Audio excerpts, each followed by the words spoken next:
Time for a family favorite, cherry cream cheese dessert.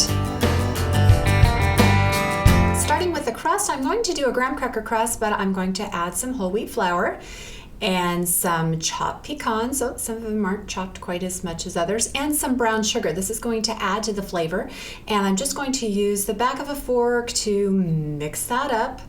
And now I'm going to add melted butter, and I'll just continue mixing here. I want to get everything incorporated until it's a nice sandy texture like that. Just a few more stirs here. After all, it's like playing in a sandbox for grown-ups.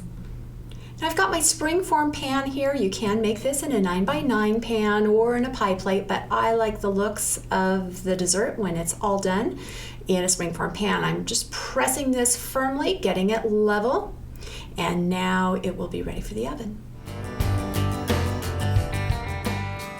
I've got my softened cream cheese already mixed up a bit, and then I just added some powdered sugar, and I did that gently so it didn't fluff all over the place.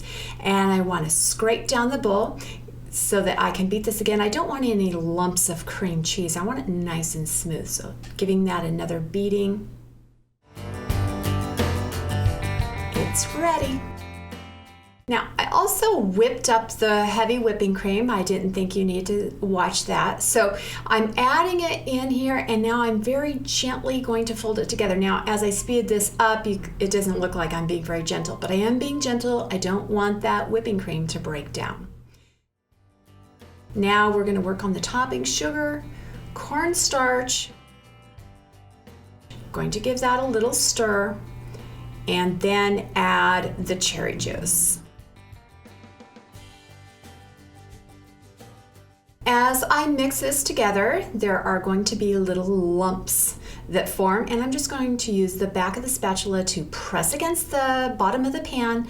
I will continue to do that while I heat it. Just make sure all those lumps are out of there. Okay, now we have a very nicely thickened juice. I'm adding the rest of the sugar. If I had put all the sugar in at once, it wouldn't have thickened up. I just add almond flavoring and the cherries, and I'm going to give that a good stir. Yum.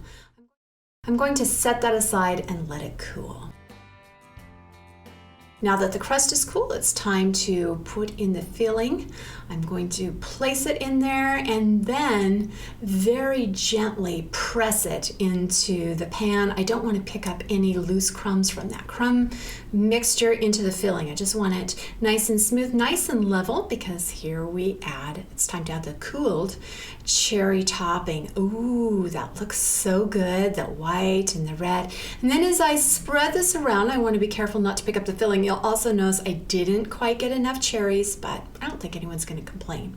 Now I'm going to cool that for several hours, even up to a day or two, and now I'm going to run the knife around it when it's time to serve it, and I will pop open that springform pan. Very nice. And now I want to put that on top of a nice platter to serve it. You'll see some crumbs fell, but you'll also see that I just whisk those away, make it really beautiful. Oh, very beautiful. And it also passed the taste test. Doesn't that look lovely? Looks lovely, tastes great. Enjoy.